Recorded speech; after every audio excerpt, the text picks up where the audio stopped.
একটা ছোট গ্রামে থাকত রফিক নামের এক তরুণ। বাবা নেই, মা দিনমজুর। তবু রফিকের চোখে ছিল বড় স্বপ্ন, একদিন কিছু নিজের হবে। প্রতিদিন সকালে মায়ের সাথে মাঠে যেত, কাজ করত, ঘাম ঝরাতো, কিন্তু মুখে ছিল হাসি, কারণ সে জানত আজকের কষ্টই কালকের শক্তি। গ্রামের লোক হাসত, তুই, তোর হাতে ব্যবসা হবে? কিন্তু রফিক শুনত না কারো কথা, সে শুনত নিজের মনের ডাক। রফিক প্রতিদিন মাঠের কাজ শেষে শহরে যেত, একটা ছোট দোকানে কাজ করত, শেখার জন্য, শুধু শেখার জন্য। 3 বছর পর সে নিজের হাতে বানালো একটা ছোট চা স্টল। প্রথম দিন কেউ এলো না, দ্বিতীয় দিনও না, তবুও সে অপেক্ষা করল।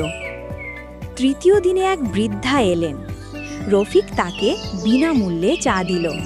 বৃদ্ধা বললেন, তোমার হাতে আশীর্বাদ আছে বাবা। সেই দিন থেকে সব বদলে গেল। রফিকের দোকানে ভিড় বাড়তে লাগলো। আজ রফিক টি হাউস পুরো গ্রামের গর্ব।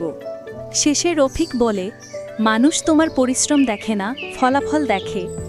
কিন্তু তুমি যদি থেমে না যাও, একদিন ফলাফল এমনিতেই বলবে তুমি পেরেছো। তোমার জীবনে এমন কোনো মুহূর্ত এসেছে যেখানে তুমি হাল ছাড়তে চেয়েছিলে, কিন্তু শেষ পর্যন্ত জিতে গিয়েছ?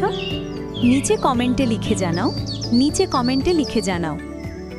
আরও মোটিভেশনাল গল্প পেতে সাবস্ক্রাইব করে পাশে থাকো রাবি ইন্সপায়ার ওয়েভ। এই রকম আরও অনুপ্রেরণামূলক ভিডিও পেতে চ্যানেলটি সাবস্ক্রাইব করো এবং পাশে থাকা বেল আইকনটি ক্লিক করে দাও, যাতে পরবর্তী আপডেটগুলো মিস না করো। ভিডিওটি ভালো লেগে থাকলে লাইক, কমেন্ট আর শেয়ার করতে ভুলবে না, কারণ তোমার একটুখানি সাপোর্টই আমাদের অনুপ্রেরণা, ভালোবাসা।